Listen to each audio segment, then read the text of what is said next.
Ky do jetë edhe njërë, do të theksoj dhe do të garantoj qytetarët e Vlorës, se ky do jetë objekti i vetëm energjetik që ndërtohet në këtë qytet.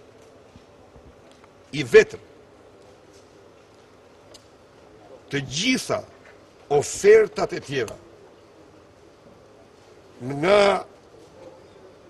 ato që janë spostuar në Seman tek e fundit e Enelit, të gjitha i kemi spostuar në Porto Romano.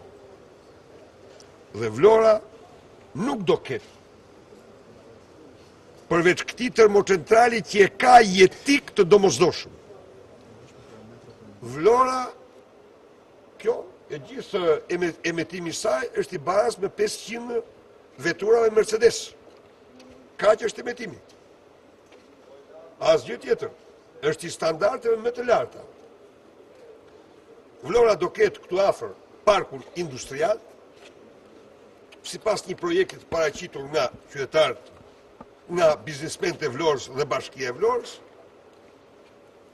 do ketë një port ndër më të mëdhenjt e mesdheut, sepse korridori që po ndërtojmë Durrës, Prishtinë, Merdare me tutje, e bën Vlorën dhe ujrat e brigjeve të Shqipërisë më të favorshmet për transport.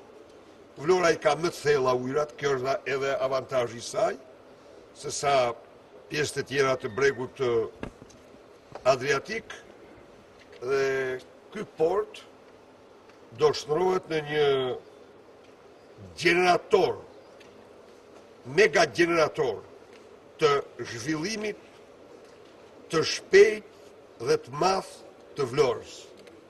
Tani, unë e pyeta drejtorin e Keshit.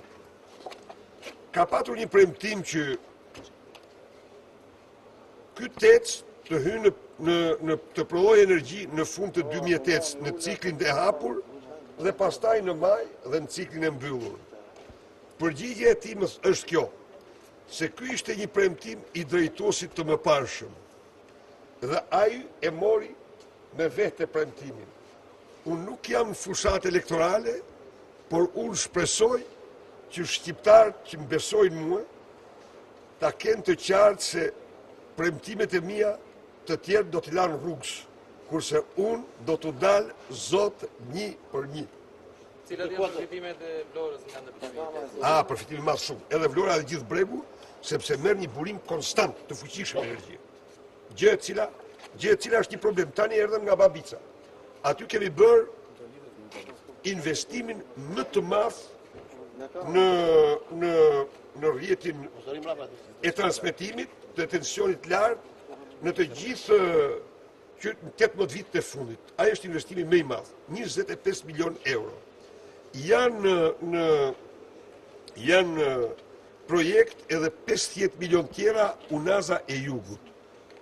Këto të gjitha janë të domosdoshme për të ruajtur parametrat e korrentit tek konsumatorët.